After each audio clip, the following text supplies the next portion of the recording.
rumeksa ingsun lakune stangaya wara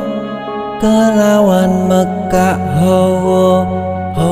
kang dur angkara senajan setan gentayangan tansah gawe rupeda